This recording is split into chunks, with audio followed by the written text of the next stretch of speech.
ನಿಮಗೆ ಗೊತ್ತುಂಟಾ, ನಮ್ಮ ಆಚೆ ಮನೆ ಸಂತು ಇದ್ದಾನಲ್ಲ, ಅವನು ಓಡಿ ಓಡಿ ಬಂದಿಲ್ವ, ಅಕ್ಕ ಅಕ್ಕ ಅಕ್ಕ ಅಕ್ಕ ಎಂತದ ಸಂತು, ಎಂತಾಯ್ತು, ಯಾಕೆ ಇಷ್ಟು ಬೇಗ ಬೇಗ ಓಡಿಕೊಂಡು ಬಂದೆ? ಅಲ್ಲ ಅಕ್ಕ, ನನ್ನದೊಂದು ಡೌಟ್ ಉಂಟಕ್ಕ. ಎಂತದ? ಅಲ್ಲ ಅಕ್ಕ, ಟಿವಿಯಲ್ಲಿ ನ್ಯೂಸ್ ಪೇಪರಲ್ಲೆಲ್ಲ ಈಗ ಆ್ಯಡ್ ಬರ್ತಾ ಉಂಟಲ್ಲ, ಇದು ತಲೆಗೆ ಎಣ್ಣೆ ಹಾಕಿದ್ರೆ ಕೂದಲು ಉದ್ದ ಬರ್ತದೆ ಅಂತ. ಹೌದು, ಕೆಲವು ಎಣ್ಣೆಗಳದ್ದೆಲ್ಲ ಆ್ಯಡ್ ಬರ್ತಾ ಉಂಟು. ಎಂತಾಯ್ತು ಈಗ? ಅಲ್ಲ ಅಕ್ಕ, ನೋಡಿ ಈಗ ಅಂಬಾನಿ ಇದ್ದಾರಲ್ಲ, ಅಂಬಾನಿಯವರ ಮಗ ಇದ್ದಾರಲ್ಲ, ಮೊನ್ನೆ ಮದುವೆ ಆಯಿತು. ಹೌದಾ, ಅನಂತ್ ಅಂಬಾನಿ. ಎಂತಾಯ್ತು ಅವರಿಗೆ?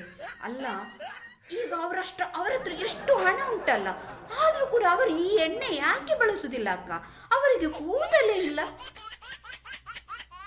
ಓ ಹೌದಲ್ಲ, ಹೌದು, ಅವರು ಯಾಕೆ ಬಳಸುದಿಲ್ಲ? ಇರು ಒಂದು ನಿಮಿಷ ಇರು, ನನಗೆ ನಾಳೆ ಅಂಬಾನಿ ಮನೆಗೆ ಹೋಗ್ಲಿಕ್ಕೆ ಉಂಟು. ನಾನು ಅವರ ಅಮ್ಮ ಇದ್ದಾರಲ್ಲ, ನೀತಾ ಅಂಬಾನಿ, ಅವ್ರ ಹತ್ರ ಕೇಳಿ ನಾನು ನಿನಗೆ ತಿಳಿಸ್ತೇನೆ, ಆಯ್ತಾ? ನಮ್ಮ ಮಂಡೆ